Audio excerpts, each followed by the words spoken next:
Hello guys, by the way, this is Mark and welcome back again here on our YouTube channel, Hobby TV. Actually guys, this is our first video in the year 2022 and I'm very grateful and very glad for all the support that you have given, especially to our subscribers who supporting us, who keep supporting this channel up to this day. And I just want to say thank you for all the support that you've given. And to our new subscribers, hopefully you're going to continue to support this channel.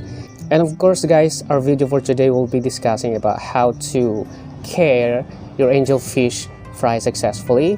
I know it sounds frustrating because let's say for example you already have your angelfish breeder with you and they have successfully breed and have those wigglers and eggs with them, and after 10 days when the fry are free swimmer and you soon realize they started to die one by one, so that's kind of frustrating. That's why today we'll be giving you tips and techniques how to raise your fry successfully and to avoid those deaths.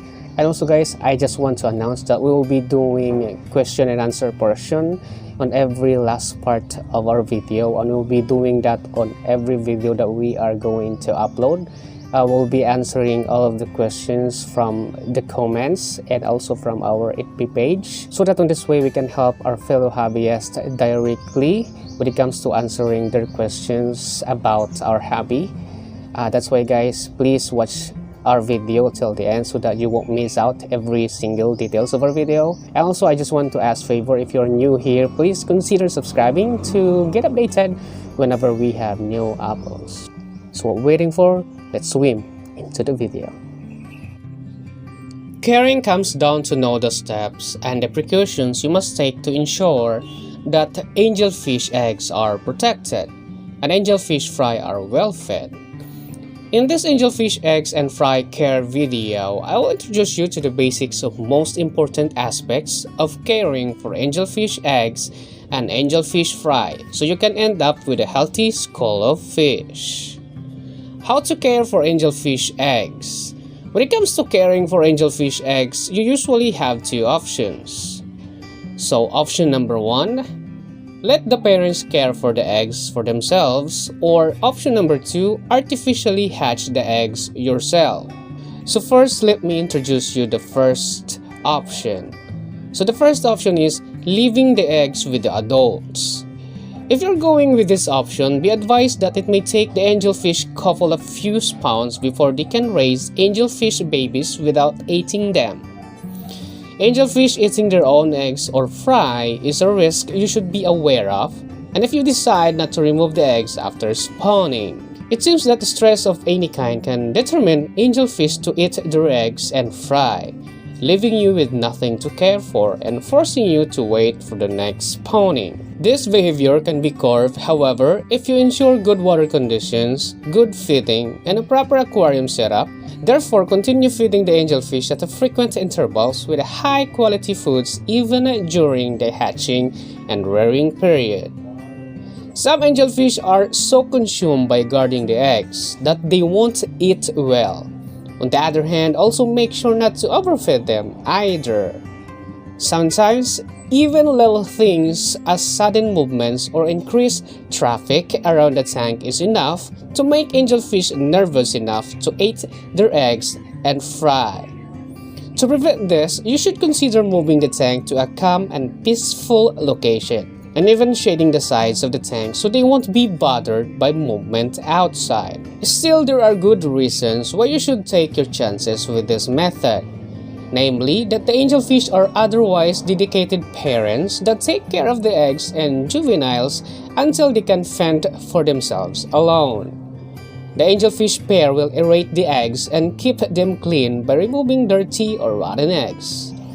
To achieve the same level of care in artificial hatching, breeders must resort to using fungicides. If spawning took place spontaneously in a community tank, you better remove fish that may raid the eggs, especially if you notice signs of aggression from angelfish towards other fish or even their own mates. Other fish lurking around the eggs can be stressed, or that can also cause angelfish to eat the eggs before they get a chance to hatch or eat the resulting fry. You can avoid all this simply by breeding angelfish separately or removing the eggs once spawning is over. With patience and offering them the right conditions, most angelfish will cooperate and rise to the challenge of parenting. So that's option number 1. So let's go to option number 2. Artificially hatching the eggs. Hatching the angelfish artificially implies removing them from the tank and placing them in a separate recipient where you can monitor them and care for them until they hatch. Depending on where the eggs were deposited, removing them can be a hassle, especially because angelfish may decide to forget the piece of slate you provided them and lay the eggs elsewhere. There are various methods to hatch the eggs in a separate recipient, but aeration and clean water are crucial in every method. Providing the same temperature as in the parent tank is also important. Whether you are hatching the eggs yourself or you leave them with the parents, make sure you add a sponge filter instead of a hang-on back filter that provides too much suction and can suck the fry into the filter. So that's the 2 options on how to care the angelfish eggs. But now I will show you the final hatching method that I use. So this time we are going to use artificial method, and now let's remove the slate with the eggs from the aquarium and place it in the recipient.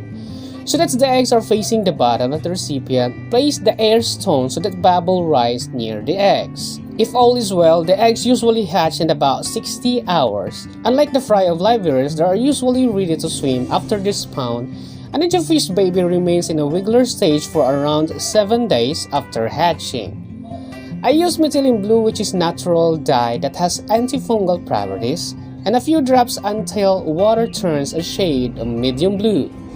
And I also add 2 drops of acryflavine per gallon, or just acryflavine on its own in 4 to 5 drops per gallon dosage. And an air line with a heavy stream of bubbles placed on the bottom is also needed. Temperature should be around 80 Fahrenheit or 28 degrees Celsius. During this time, you should refrain from feeding them, and you should start feeding only after they're able to swim independently, and even then wait for about 12 hours before giving them food. This is how things you should unfold in an ideal setting. During the 60 hours of waiting time, however, you may notice that the water is cloudier than usual or a lot of eggs are dead. If this happens, daily water changes or a larger water change can be helpful in salvaging the remaining eggs. And also make sure that the water temperature in the hatching recipient is in the 78 to 82 Fahrenheit range or 26 to 28 degrees Celsius. And even you are in tropical country and in cold country, you need to use heater to maintain the temperature because this is one of the key factors to ensure the angelfish fry survival. How to care for angelfish fry. Once the angelfish babies are swimming independently, they'll soon to start to forage for food. You can transfer them to a grow-out aquarium, which should be sized according to the size and number of the fish. In the new tank, and here we are using 24 by 12 by 12 tank or 10 to 15 gallons of water to ensure plenty of space and clean water and performing regular water changes. Besides this, make sure they are also well fed. Feeding angelfish fry. It's not difficult to feed angelfish fry, but they do require a special diet. Commercially available fry food is not going to cut it, and you need to feed them newly hatched brine shrimp or microworms. And when I say newly hatched, I mean even brine shrimp that are 12 hours old are not suitable since won't fit the mouth of an angelfish baby. Newly hatched brine shrimp is the staple food for angelfish fry. And if you want to raise juvenile fast, small and frequent feedings are okay. The key is to have them eating small portions often, but without overfeeding them, which could end up fouling the water. And after 3 to 4 weeks, you can add crushed fish flake food to their diet, first in small quantities, then gradually increase the amount. And during 4 to 6 weeks, you can completely switch them to the flake foods, fresh, dried, or pellets. Breeding angelfish has its challenges, finding mates that accept each other, and preventing parents from eating their eggs and their baby angelfish, and even raising the fry and etc. But the tips that we've discussed will maximize your success rate. Don't be discouraged if you don't get it right on your first try. It may take a few tries and some experimenting until you can figure out what works for your angelfish pair. It may take a few tries and some experimenting until you can figure out what works for your angelfish pair.